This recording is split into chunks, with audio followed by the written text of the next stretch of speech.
सत्य कथा,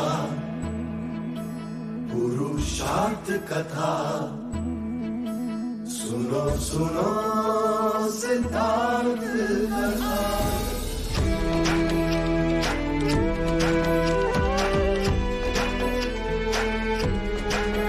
संसार में दुख का कारण क्या, संताप शोक का निवारण क्या। संसार में दुख का कारण क्या, संताप शोक का निवारण क्या। इस खोज में सब कुछ त्याग दिया, हर वैभव से वैराग लिया। वो सृष्टि से संयुक्त हुए, सिद्धार्थ से गौतम बुद्ध हुए।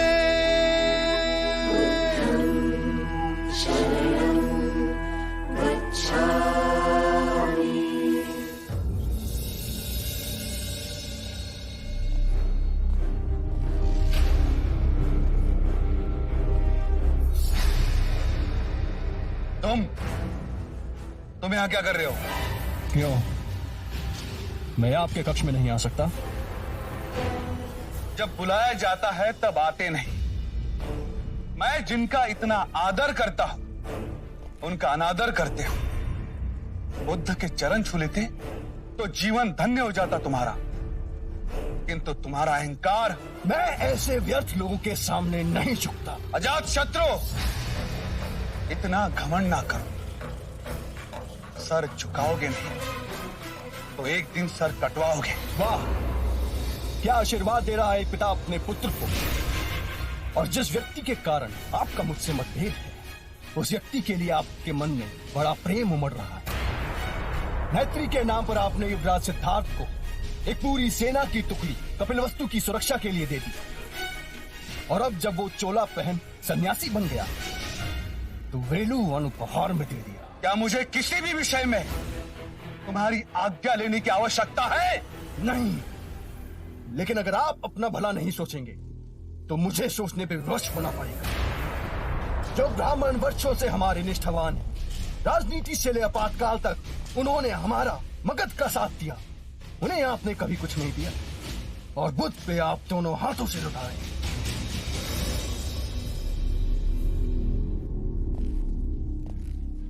पुत्र, तुम्हारी मन की आंखें अभी खुली नहीं है। हमने ब्राह्मणों के साथ कोई अन्याय नहीं किया, पर बुद्ध अनमोल है। वो समस्त मानव जाति को संवारने आए। वो हम सबके दुख दूर करेंगे। दुख आप दे और दूर करे बुद्ध। अजात शत्रु, कहने दीजिए मुझे और मेरी माँ को बहुत दुख दिए हैं आपने उस आम्रपाली के कारण। जिस आम्रपाली को तुमने कभी देखा नहीं, जिससे तुम कभी मिले नहीं, उसके विषय में तुम ऐसे कैसे बोल सकते हो? मैं और वैशाली की उस तुच्छ गणिका से मिलने जाऊं? सावधान! जो आम्रपाली को गणिका कहा तो। हाँ, आपसे रिश्ता जोड़ सती सावित्री जो बने, उसने आपसे पहले कितने पुरुषों से रिश्ता जोड़ा। उसके हृदय में न जाने कितने लोग बसते। आपके पैसों पे पलने वाली एक तुच्छ गणिका। अजात शत्रु, मैं पिता हूं तुम्हारा। उसका खेद है मुझे।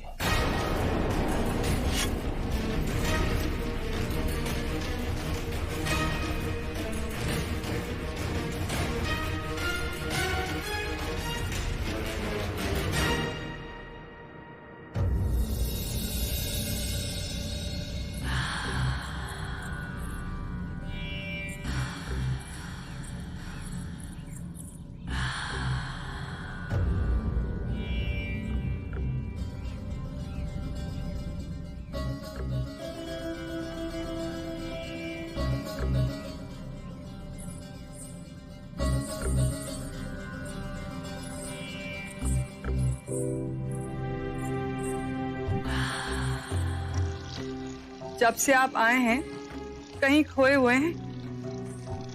कोई बात है? मुझे नहीं बताएंगे?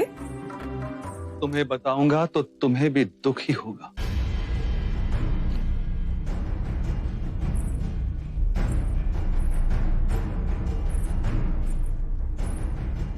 आनंद बांटने से बढ़ता है और दुख बांटने से कम होता है।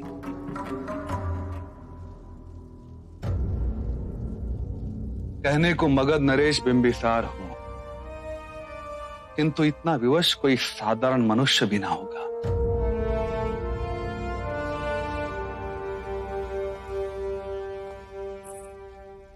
बुद्ध आए थे,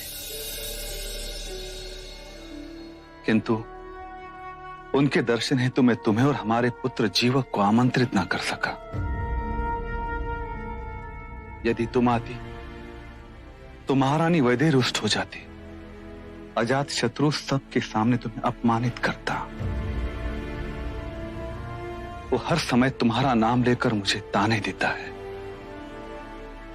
क्या चाहा था और क्या हो गया?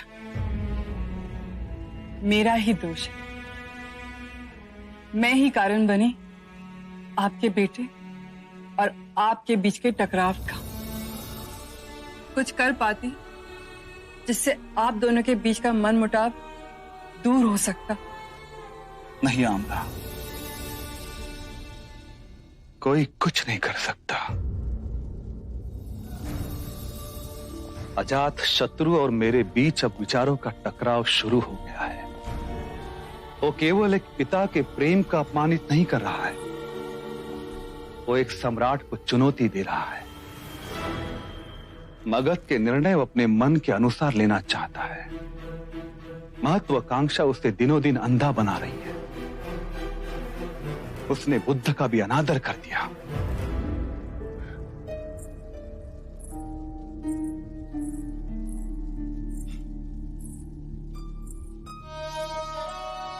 मुनिवर के तो आगे हर शीश अपने आप ही झुक जाता है। किंतु उस अहंकारी का ना झुका। आम्रपाली, ये मेरा प्रारब्ध है, इसे मुझे ही भुगतना होगा। कोई इसमें मेरी सहायता नहीं कर सकता।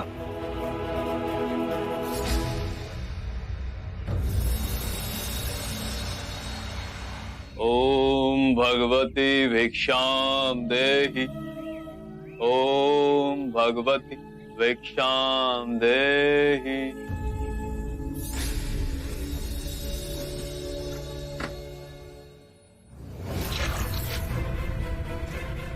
बिना परिश्रम चावल का पानी ही मिलेगा।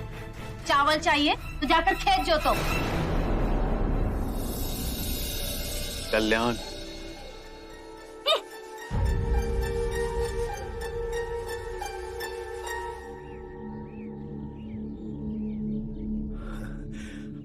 आपका व्यवहार आश्चर्यजनक है। उस महिला ने आपके साथ दुर्व्यवहार किया और आपने उसे आशीर्वाद दिया। आप में तो शांति का स्रोत बह रहा है। मैं तो निम्न हूं, ये मेरे गुरु का प्रसाद। कौन है आपके गुरु? शाक्य मुनि बुद्ध। यह विचलता का ज्ञान मुझे समझाएंगे? मैं ज्ञान दूं? मैं तो अभी भी उनसे ज्ञान प्राप्त कर रहा हूं। वो कहते हैं मध्य में रहो। मध्य बिंदु में न दुख कलपता है, न ही सुख बहा ले जाता है। और कहाँ है ये मध्य बिंदु? शाक्य मुनि कहते हैं हर व्यक्ति के अंतर में है ये मध्य बिंदु। केवल जाग जाओ तो वो सबको प्राप्त है। यही परम ज्ञान का द्वार है। संसार में जो जीव आता है वो उसी परम सत्य का ही रूप है, बस पदार्थ के रूप में प्रकट होता है और अप्रकट हो पदार्थ में ही विलीन हो जाता है। इतना गूढ़ सत्य इतनी सरलता से समझाती है। कुछ और बताइए ना। बुद्ध अपने अनुभव की बात करते हैं। हर जीव में वही परम सत्य है इसलिए हम दोनों हाथ जोड़ प्रणाम करते हैं। ये कोई भौतिक संस्कृति की बात नहीं, ये इस बात की सूचना देती है कि मेरे अंदर का परम सत्य आपके परम सत्य को पहचान रहा है, चाहे आपको ये ज्ञात हो या ना हो। क्या आपके गुरु मुझे अपना शिष्य स्वीकार करेंगे? अवश्य। हम शीघ्र ही मिलेंगे आपके गुरु साक्य मुनि से। मोगलाना, मोगलाना, हम जिसे ढूंढ रहे थे वो मिल गया। साक्य मुनि बुद्ध, उनके कथन अनुसार हम सबके अंतर में एक परम ज्ञान का द्वार है। उन्होंने स्वयं इसका अनुभव किया है। वो सुनी सुनाई बात नहीं दोहराते, अपने अपने अनुभव की बात करते हैं। तो देर किस बात की मित्र, चलो अभी उनके पास चलते हैं। गुरु भाइयों, हम अपने साधना के मार्ग पर चलते हुए साक्य मुनि बुद्ध की शरण में जाएंगे, परम ज्ञान की प्राप्ति के लिए। आपके चेहरे का भाव देखकर तो ऐसा प्रतीत हो रहा है जैसे कोई विशेष उपलब्धि का द्वार खुलने योग्य है। हम भी चलेंगे आपके साथ। गुरुजी, हम भी आपके साथ चलेंगे। हम भी चलेंगे गुरुजी। यदि आप सब साथ चलेंगे तो आश्रम में कोई शिष्य बचेगा ही नहीं। कोई तरीका तो होगा। फिर तो यही उचित है कि पहले हम गुरुदेव के पास जाकर उनकी आज्ञा लेते हैं। वो जैसा कहेंगे हम वैसा ही करेंगे। ठीक है, चलिए आइए आइए। आप सब यहीं ठहरे।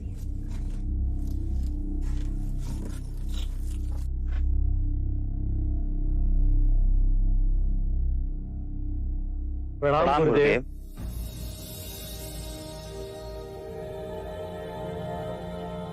आप सब लोग एक साथ, कोई विशेष बात? गुरुदेव, साक्य मुनि बुद्ध मगध पधारे। हम सबका अंतर कहता है कि वो हम सबके लिए मोक्ष का द्वार खोलेंगे। यदि आपकी आज्ञा हो तो हम उनकी शरण में जाएंगे। हाँ गुरुजी, हम भी चलेंगे। हम भी चलेंगे गुरुजी। आप सब चले जाएंगे? मैं तो चाहता था कि तुम और मोगलाना आश्रम के कार्यभार को अपने हाथ में ले और अपने निर्णय से चलाओ। मुझे कोई आपत्ति ना होगी। गुरुदेव, जब हम घर छोड़कर आ गए तो अब हमें इस आश्रम के मुंह में कृपा मत बांधिए। हमारी आत्मिक प्रगति साक्य मुनि बुद्ध के पास होगी, ऐसा विश्वास है मन में। यह आश्रम भी तो आपकी धरोहर है। गुरुदेव, कृपया आश्रम के मुंह से हमारे पांव में बेड़ियां न डालें। तो फिर ठीक है, जाओ और परम ज्ञान को प्राप्त करो। मेरा आशीर्वाद सदा आपके साथ है।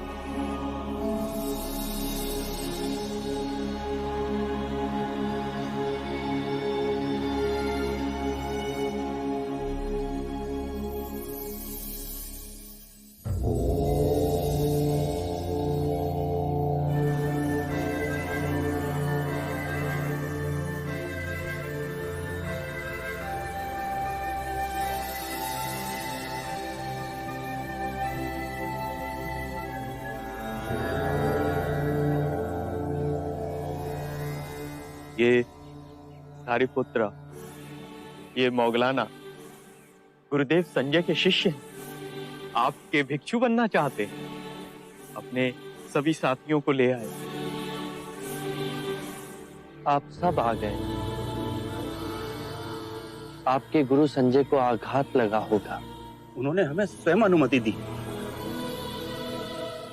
बहुत बड़ा हृदय है उनका।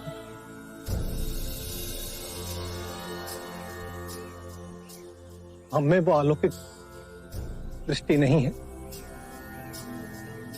अस्ता जी से आपकी सुगंध का समाचार आया। हमें लगा कि आपके चरणों में हमें मुक्ति प्राप्त होगी। आपको देखा तो लगा कि जन्म जन्मों की खोज पूरी हुई। हमें मत ठुकराइए, हम पर कृपा कीजिए। जब आप सबने पहला पग उठा ही लिया है तो मैं इस मार्ग में आपका संरक्षण अवश्य करूंगा।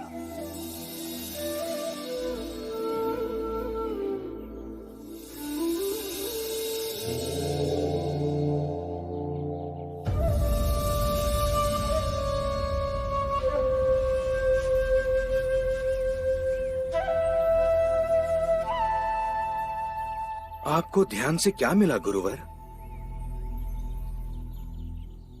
कुछ नहीं।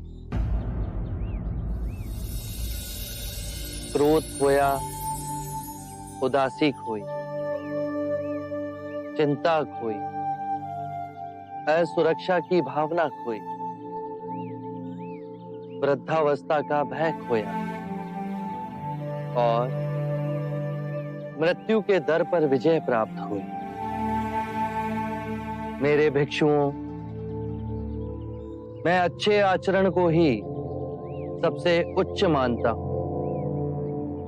यदि जंगल में आग लग जाए तो उसे बढ़ने के लिए वो अपने मार्ग के सभी पौधों और वृक्षों को खाती। जितना ईंधन खाती है उसकी अग्नि की तीव्रता और व्याग्रता उतनी ही अधिक बढ़ती जाती। उसी प्रकार दुष्ट प्रवृत्तियां, क्रोध, चिंता, लोभ, भय तब तक ही बलवान रहेंगी जब तक हम उसे ईंधन देते रहेंगे। घृणा और लालच की अग्नि तब तक ही प्रज्वलित रहती है जब तक हम उसे संसार की कामनाओं से बांधे रखते हैं। यदि किसी व्यक्ति का सारा ध्यान जीवन का परम दिव्य धन कमाने में, तो वो जितना कमाएगा उतना ही उसका मन कलेश से भरा रहेगा। वो कभी संतुष्ट नहीं होगा। उसके प्राणों को हमेशा एक भय बांधे रखेगा। यदि ये धन समाप्त हो गया तो?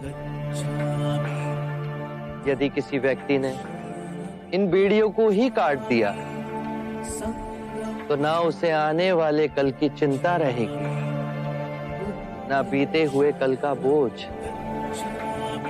वो स्थिर रहेगा, जीवन के हर क्षण को जिएगा, मध्य में ही केंद्रित रहेगा। उसे इसी समय इस सृष्टि का आनंद प्राप्त होगा।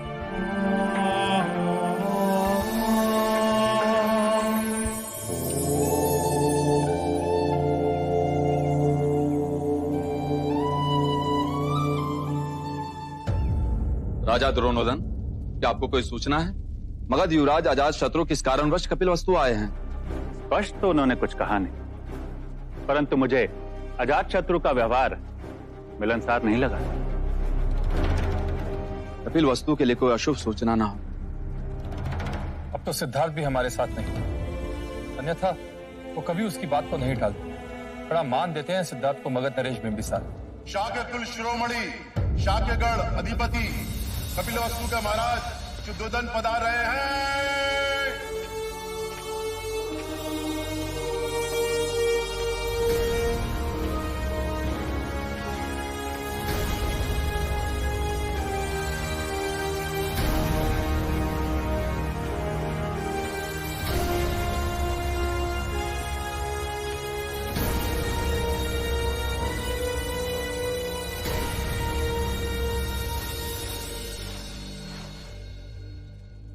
महाराज, युवराज अजात शत्रु आपसे मिलने की अनुमति चाहते हैं। वो इस समय कुमार देवदत्त के साथ अतिथि कक्ष में। उन्हें आदर के साथ लाया जाए। जी महाराज।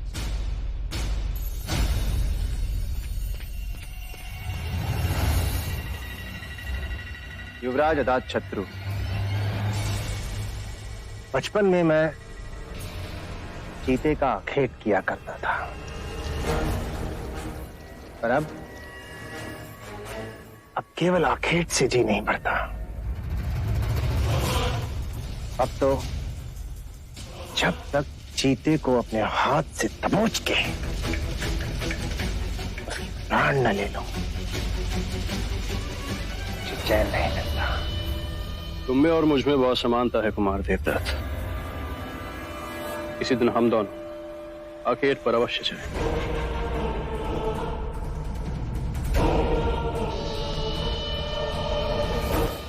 महाराज शुद्धोधन ने आपको दरबार में आदर पूर्वक बुलावा भेजा है।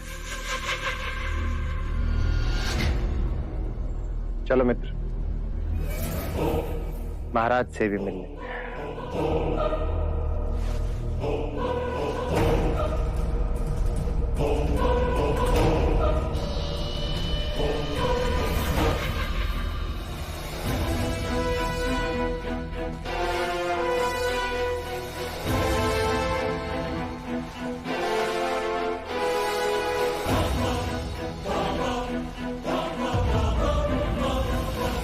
मगध युवराज अजात शत्रु का कपिलवस्तु में स्वागत है।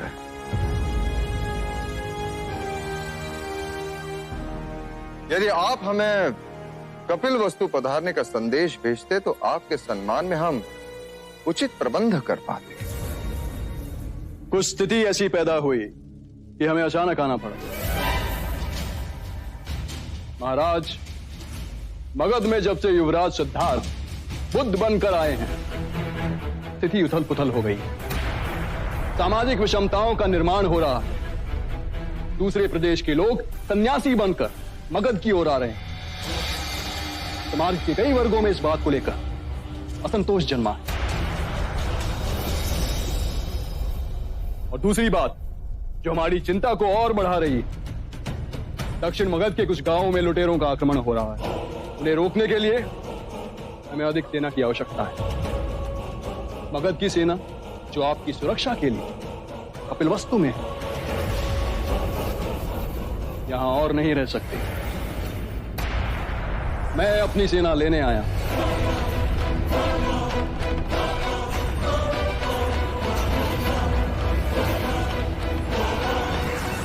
यदि आप अपनी सेना ले जाएंगे तो आपके और हमारे व्यापार में दुष्प्रभाव पड़ेगा।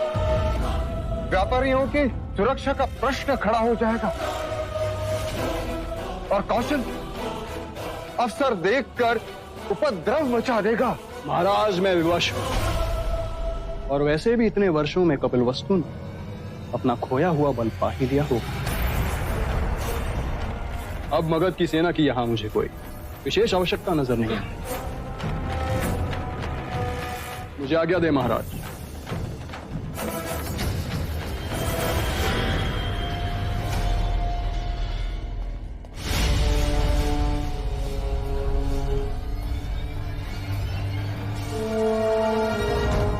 महाराज, युवराज अजातशत्रु अपनी सेना ले गए तो प्रसन्नजीत को सुनहरा अवसर मिल जाएगा। वो अवश्य युद्ध घोषित कर देगा। शाक के देश पे विपत्ति के बादल मंडराने लगे। अब क्या करें? युवराज अजातशत्रु अड़ीग है। यदि सिद्धार्थ होता तो वो महाराज बिंबिसार को हमारी दुविधा अवश्य समझाता था। महाराज, युवराज सिद्धार्थ नहीं है तो क्या हुआ? मैं तो हूं। मैं अजातशत्रु से बात करूंगा और उसे पूरी स्थिति समझाने का प्रयत्न करूंगा। और मुझे अनुमान है कि मैं उसकी सेना को यहां रोकने में अवश्य समर्थ होगा। महाराज, मेरे विचार से यही उचित होगा। यदि देवदत्त को इतना विश्वास है कि वो अजातशत्रु को रोक सकता है तो उसे एक बार प्रयास करने दें।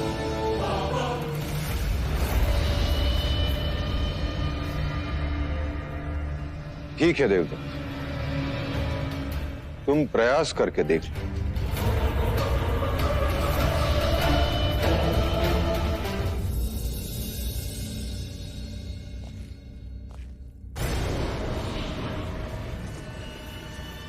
प्रणाम युवराज।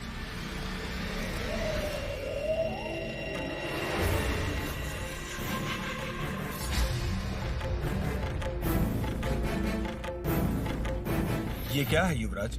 इतने वर्षों तक आपने हमारी सुरक्षा की है। महाराज शुद्धोधन की ओर से ये भेंट स्वीकार कर और महाराज ने आपको सुरक्षित मगध लौटने की शुभकामनाएं दी है। आपसे किसने कहा कि हम मगध लौट रहे हैं? महाराज बिंबिसार का ऐसा कोई आदेश हमें नहीं मिला। ये आदेश मैंने दिया। प्रणाम युवराज, क्षमा कीजिए, परंतु महाराज बिंबिसार का आदेश है कि उनकी आज्ञा के बिना हम कपिल वस्तु न छोड़ें। तो आप मेरे आदेश का उल्लंघन करेंगे। बाहर जाओ और सेना को मगध कूच का आदेश करो। जी युवराज।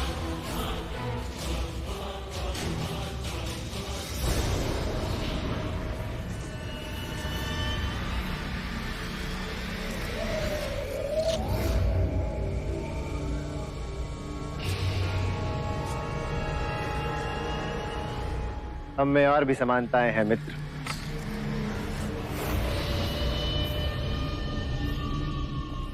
आपकी और मेरी परिस्थिति एक जैसी है। महाराज वृद्ध हो चुके हैं और हम युवा, तो उनकी सोच हमारी सोच से कैसे मेल खा सकती है? वो शांति की बात करके हमारी महत्वाकांक्षाओं के बीच में रोड़े अटका रहे हैं। मित्र, हमें अपना नाम इतिहास के सुनहरे अक्षरों में लिखवाना है। प्रतापी चक्रवर्ती राजाओं में हमारी गिनती होनी चाहिए। किंतु ये बात न आपके महाराज समझते हैं न कपिलवस्तु के। हमारा कथन सत्य है,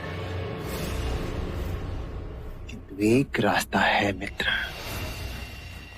एक रास्ता है जिससे तुम्हारी और मेरी महत्वाकांक्षाएं पूरी हो सकती है। निसंकोच को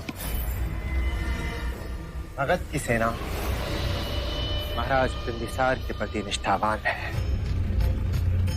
और मेरे कुछ सेना नायक मेरे प्रति निष्ठावान है, जो कभी भी नाम और वेश बदलकर मगध की सेना के रूप में आपकी सहायता के लिए पहुंच सकते हैं। और जब भी सही अवसर देख आप मगध महाराज बनने का दावा करें तो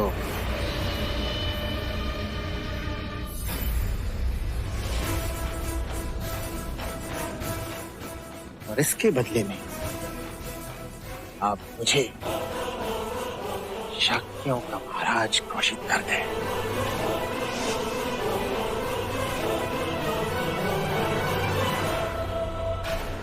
अर्थात कपिलवस्तु से जो सेना आएगी वो मगध की नहीं, हमारी सेना।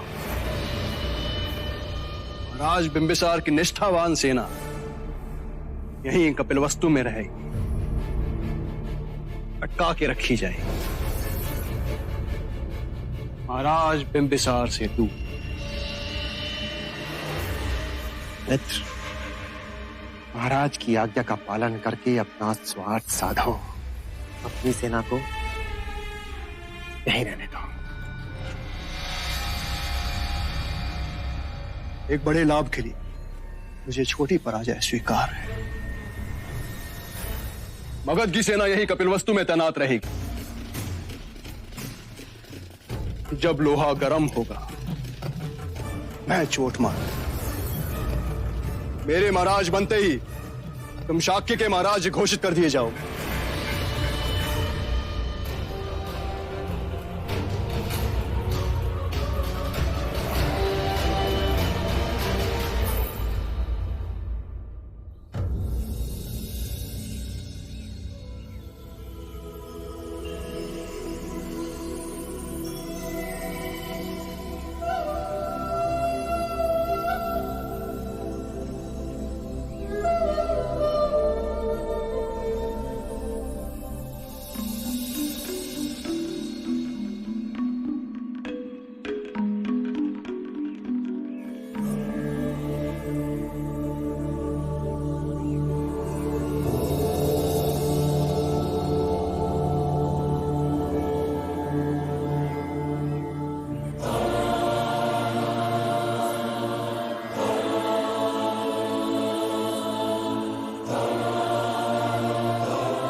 सरीपुत्र और मुगलाना के गुरु संजय।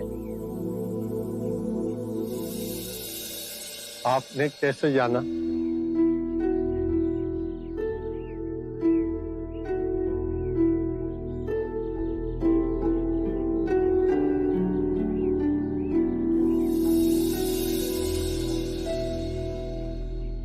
जिस दिन से मेरे शिष्य आपके भिक्षु बने, उसी दिन से मेरे मन में जिज्ञासा थी कि आपसे मिलूं। मेरे भी कुछ प्रश्न हैं, कृपा करके उनके उत्तर देंगे? अवश्य। आपका शिक्षण क्या है? आपके सिद्धांत क्या है? वैसे मेरे विषय में मैं कहूं तो मैं किसी सिद्धांत पर भरोसा नहीं करता। आपको अपने सिद्धांतों पर भरोसा ना होने में भरोसा है? क्या आप अपने अविश्वासी होने पर विश्वास करते हैं? ये तो वाक्यों का खेल है। नहीं, ये आपकी बुद्धि का खेल है। मेरे विश्वास और अविश्वास का तो प्रश्न ही नहीं है। प्रश्न है कि आपके सिद्धांत क्या है। यदि कोई भी व्यक्ति एक बार किसी भी सिद्धांत को पकड़ लेता है तो सर्वप्रथम वो अपनी स्वतंत्रता खो देता है। वो रूढ़िवादी होता जाता है।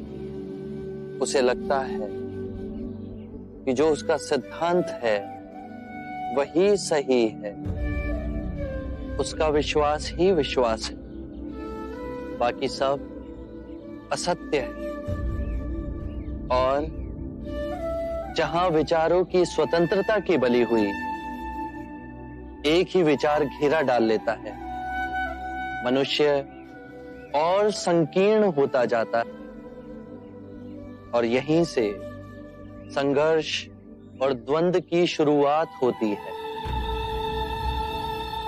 किसी भी बात का विश्वास अविश्वास का भी विश्वास मोह में डालता है। विचारों में बहुत शक्ति है। वो अपनी पकड़ जड़ तक बना लेते हैं और उनसे आसक्ति आत्मिक मार्ग की सबसे बड़ी बाधा है।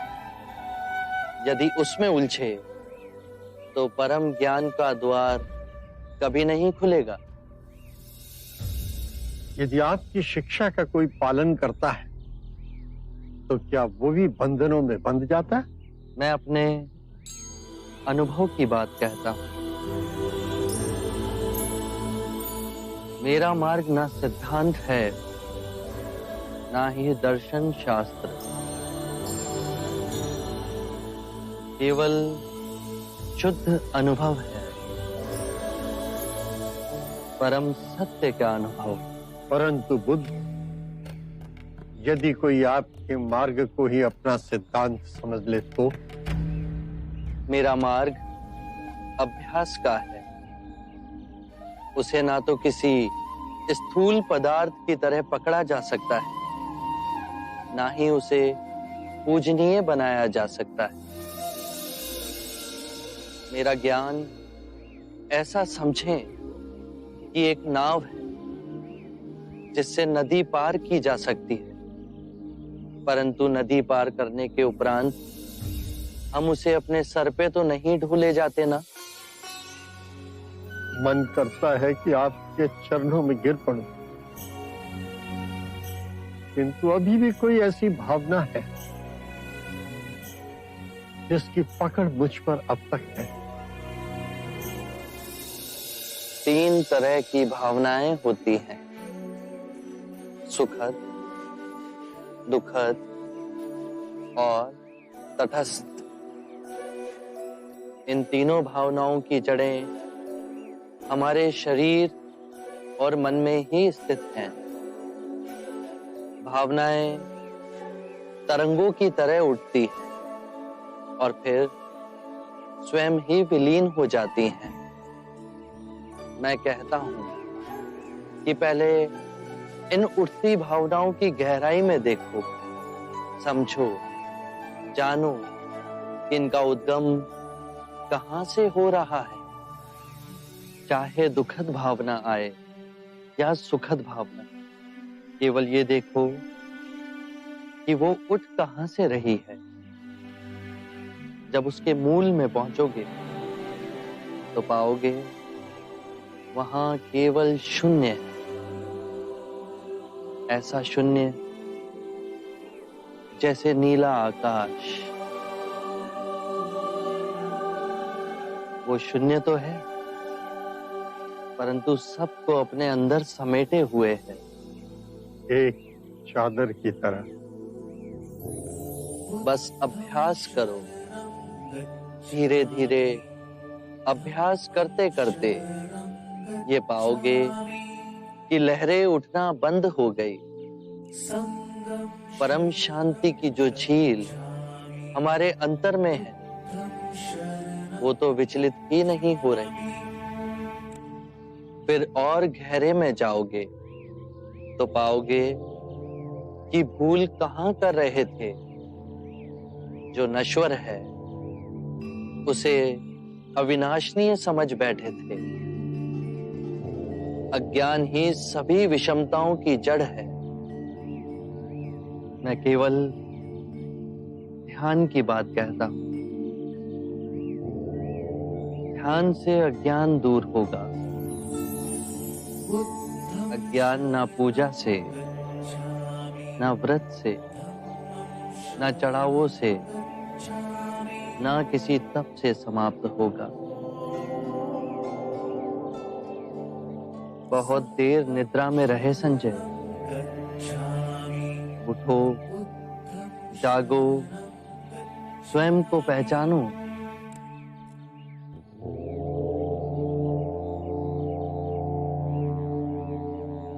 आप दर्पण हैं बुद्ध। आप में झांक कर आज प्रथम बार मैंने अपने सत्य को प्रतिबिंबित होते हुए देखा है। अब मैं अंधों का जीवन व्यतीत नहीं करूंगा। मुझे अपना भिक्षु स्वीकार कीजिए। मैं बुद्ध की शरण में आता हूं। धर्म जो आपका स्वरूप है, मैं उसकी शरण में आता हूं। मैं संघ की शरण में आता हूं। बुद्धं शरणं गच्छामि, धम्मं शरणं गच्छामि, संघं शरणं गच्छामि।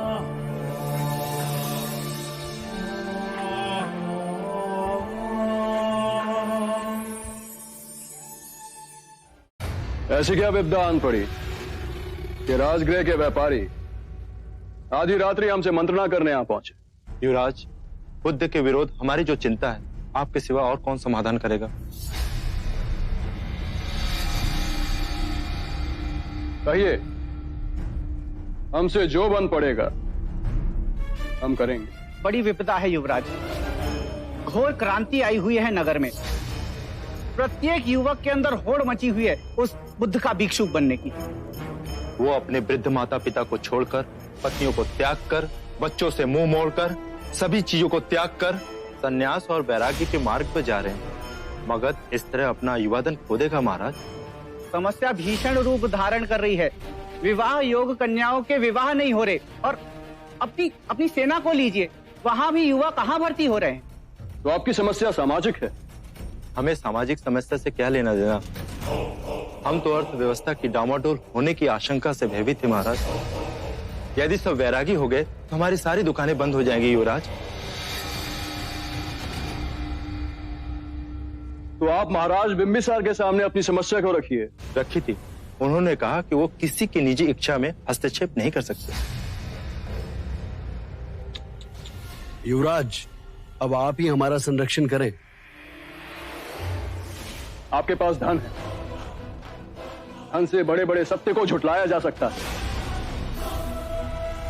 कुछ ऐसा कीजिए, लोगों को धन दे, उन्हें उकसाइए, जनता में ये बात फैलाइए कि ये भिक्षुगण सबके सब ढोंगी। भिक्षुओं को चुनौती दीजिए, कुछ ऐसा करिए कि इनका नाम ही मटिया मेट हो जाए। ये कोई कठिन कार्य नहीं है, हम कर सकते हैं। लेकिन महाराज को पता चला, कौन साथ देगा? आप।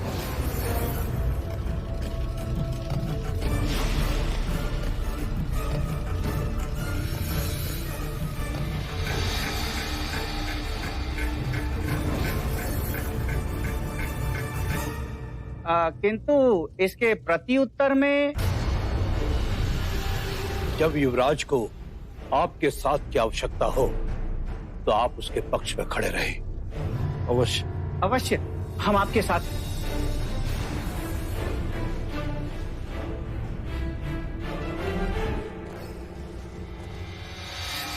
युवराज, ये सभी व्यापारी आपके पक्ष में हैं। अब सही समय पर सत्ता परिवर्तन के बारे में सोचें। सही समय का संकेत में शीघ्र ही मिलने वाला है। आरंभ हो गई निर्वाण प्रथा, सुनो सुनो ये बुद्ध कथा।